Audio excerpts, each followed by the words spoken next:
ជំសួរលោកគ្រូខ្ញុំហាសិលីមកពីក្រុម AV24 ថ្ងៃនឹងដែរយើងមកធ្វើ lab ទី5ដែលតេតតទៅលើការរៀប Android file ហើយខ្ញុំនឹងធ្វើការ copy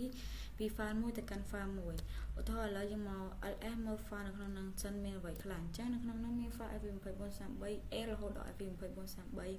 a ហើយនៅក្នុងនោះដែរក៏មាន AV24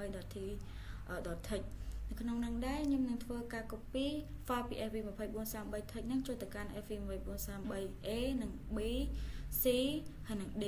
ហើយនៅក្នុងហើយខ្ញុំនឹងធ្វើការ copy file ម្ដង10អញ្ចឹងយើងធ្វើការ copy head ដល់10 file ចំនួន10ចេញពី AV24 text ហើយគេយើងយកចំនួនពីខំយកត្រឹម10ដែរអញ្ចឹងយើងដាក់ដក10ហើយចូលទៅកាន់ file AV24 ដក a ហ្នឹងយើងលេខវាមើលថា file ឬក៏ text ដែលយើងបាន copy ចូលទៅក្នុង file ហ្នឹងវាចូលអត់អញ្ចឹង AV24 ដក a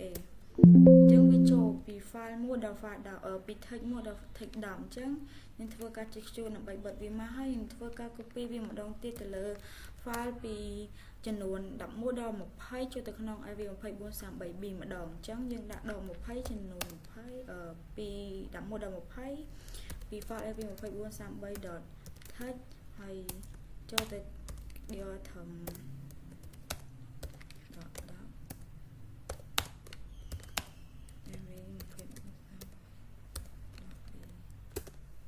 យើងលេខវាមកម្ដងទៀតថា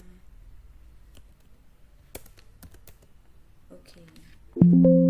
ញ្ចឹងការ copy គឺយើងធ្វើតាមរបៀបនេះ